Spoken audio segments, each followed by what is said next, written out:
जानिए हर सच की कहानी दिनेश ठक्कर की जुबान आपके अपने नेशनल न्यूज इंडिया पर। इस्लाम धर्म में यकीन की प्रधानता है, यकीन मानना अल्लाह है, लेकिन जीते जागते चलते फिरते अल्लाह को मैंने देखा है वो बापू के रूप में। लेकिन बापू पर काफ़ी गंभीर आरोप लगे। बापू पिछले 12 सालों से जोधपुर की जेल में थे। अभी कोर्ट ने उन्हें मेडिकल ग्राउंड पर जमानत दी। अगर सोशल मीडिया होती तो तुरंत का तुरंत खुलासा हो जाता। जो स्ट्रीम मीडिया है ये चंद पैसों के लिए अपने ज़मीर को भेज देते हैं और उन्होंने तरह तरह से स्टोरियां बनाकर चलाई जो आम जनता को भी सच लगने लगी।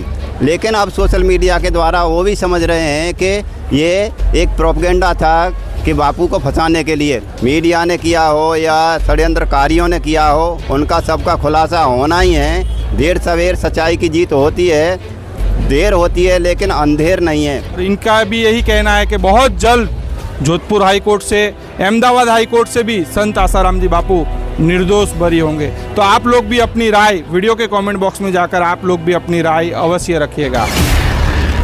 मेरा नाम मोहम्मद भुट्टो खान, मैं अलीगढ़ से बिलोंग करता हूं और परम पूज्य बापू जी से मैं आज से लगभग 18 साल पहले मिला था और बापू जी से मेरे को वो खजाना मिला जिसकी आप कल्पना नहीं कर सकते। बापू जी एक ऐसे औलिया हैं जिनको सभी को ज़रूरत है।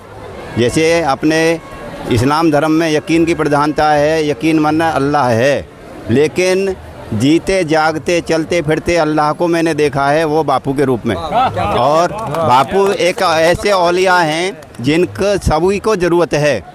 सभी की भलाई चाहने वाले एक ऐसे परम संत यानी एक ऐसे औलिया फ़कीर जो सबका मंगल सबका भला चाहते हैं। और ऐसे औलिया के बारे में कहना तो मेरी जुबान के इतनी सामर्थ्य नहीं है कि मैं उनका बखान कर सकूं, लेकिन फिर भी कहता हूं कि बापू के एक बार जो दर्शन पा लेता है उसके तो सारे भाग्य ही बन जाते हैं और उसका कल्याण हो जाता है। लेकिन बापू पर काफ़ी गंभीर आरोप लगे। बापू पिछले 12 सालों से जोधपुर की जेल में थे।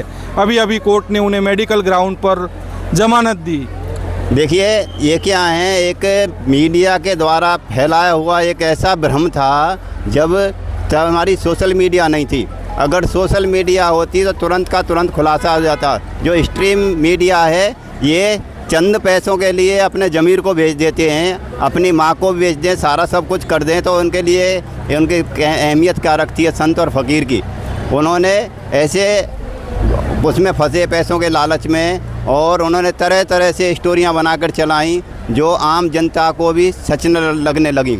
लेकिन अब सोशल मीडिया के द्वारा वो भी समझ रहे हैं कि ये एक प्रोपेगेंडा था कि बापू को फंसाने के लिए। और उसमें सबसे ज़्यादा ख़तरनाक जो विधर्मी अपने धर्म से ही विधर्मी बना रहे थे, धर्म से ही पथभ्रष्ट कर रहे थे, उनको बापूजी ने सही रास्ते पर लाया, अपने धर्म में लाया।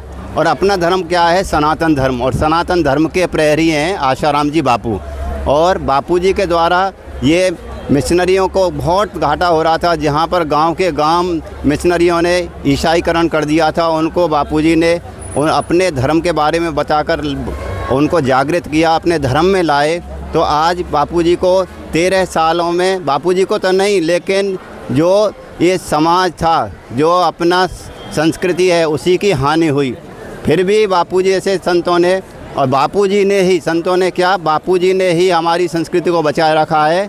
जैसे 25 दिसंबर को तुलसी पूजन कार्यक्रम हमको सौगात में दिया। 25 दिसंबर से लेकर 1 जनवरी तक क्या क्या होता है वो जानते हैं, और उसमें किसका फ़ायदा होता है वो आप सभी जानते हैं, और चरित्र का कितना हनन होता है वो भी जानते हैं। लेकिन बापूजी ने 25 दिसंबर को तुलसी पूजन कार्यक्रम दिया और 14 फरवरी को युवक युवतियों के लिए मातृ पितृ पूजन कार्यक्रम की जो सौगातें ऐसी दी हैं जिससे समाज का हित भी हो रहा है और उन्नत भी बन रहे हैं। तो क्या लगता है, अभी कुछ दिन पहले ही पानीपत कोर्ट से एक बहुत ही बड़ा फैसला आया था, जो महेंद्र चावला था वो झूठा साबित हुआ और कोर्ट ने संत आसाराम जी बापू को क्लीन चिट दे दी।